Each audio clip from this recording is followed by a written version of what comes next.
Tahukah Anda, otak merupakan bagian tubuh yang paling penting bagi manusia? Sekarang angkat tangan Anda dan letakkan pada dahi. Tepat di situ, ada bagian otak yang paling istimewa.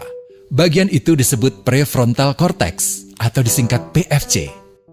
Menurut peneliti otak Jordan Grafman, PFC ini hanya ada pada otak manusia, sehingga membedakan kita dengan binatang. Bagian ini diciptakan dan dirancang khusus oleh Tuhan supaya manusia mampu memilih dan memiliki etika. PFC berfungsi seperti pemimpin. Ia bertanggung jawab untuk berkonsentrasi, memahami benar dan salah, mengendalikan diri, menunda kepuasan, berpikir kritis, dan merencanakan masa depan. PFC adalah pusat pertimbangan dan pengambilan keputusan. PFC inilah yang membentuk kepribadian dan perilaku sosial. Sayangnya, PFC adalah bagian otak yang paling mudah mengalami kerusakan.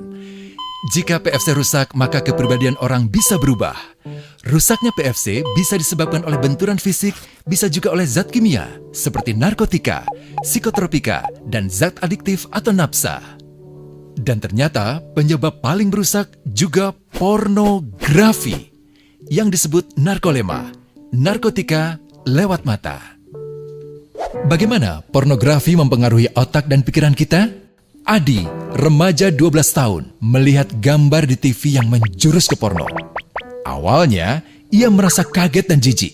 Ini karena sistem limbik di otak Adi menjadi aktif. Sistem limbik mengatur emosi juga keinginan makan, minum, dan berhubungan seksual. Sistem limbik ini kemudian mengaktifkan zat kimia otak bernama dopamin. Dopamin memberi rasa senang, penasaran, sekaligus kecanduan. Zat ini juga aktif jika orang mengkonsumsi nafsa. Oleh karena itu, sifat candu pornografi sama dengan sifat candu nafsa. Otak akan mengingat apa yang membuat Adi senang dan bagaimana ia memperolehnya. Jika Adi mendapatkan pembinaan akhlak, etika yang baik, dan patuh pada norma sosial, dorongan melihat pornografi, meskipun menyenangkan, akan ia abaikan. Namun karena hal itu tidak ada pada diri Adi, ketika ia sedang merasa bosan dan ingin mencari kesenangan, otak akan mendorongnya agar melihat pornografi lagi. Namun lama-lama, Adi bosan melihat jenis gambar yang sama dan butuh yang lebih porno untuk memicu rasa senang. Sekarang, dengan internet, pornografi menjadi jauh lebih mudah didapat. Pertama, Adi membuka internet dan tidak sengaja melihat gambar yang menjurus ke porno. Berikutnya, ia sengaja membuka lagi untuk melihat yang lebih porno. Awalnya melihat yang sedikit terbuka, lama-lama semuanya terbuka. Awalnya melihat 1 menit, lama-lama 1 jam. Adi mengalami kecanduan pornografi. Bagaimana kerusakan PFC akibat kecanduan pornografi? Secara alamiah, dopamin dialirkan dari sistem limbik ke PFC. Orang yang kecanduan pornografi akan mengalirkan dopamin secara berlebihan sehingga membanjiri PFC. PFC menjadi tidak aktif karena terendam dopamin. Semakin sering PFC tidak aktif, ia akan semakin mengerut dan fungsinya terganggu. Sistem limbik justru akan berkembang semakin besar karena terus mengaktifkan dopamin, sehingga Adi cenderung untuk terus mencari kesenangan tanpa takut atas akibatnya. Jika tidak ditangani segera, Adi berpeluang besar menjadi pelanggan pornografi seumur hidup dan mengalami kerusakan otak di bagian PFC. Awalnya, ia akan kehilangan konsentrasi, penurunan kemampuan menimbang benar dan salah, serta berkurangnya kemampuan mengambil keputusan. Lama-lama, besar kemungkinan ia akan melakukan masturbasi, oral seks, hubungan seksual suka sama suka, dan mudah berganti-ganti pasangan seksual.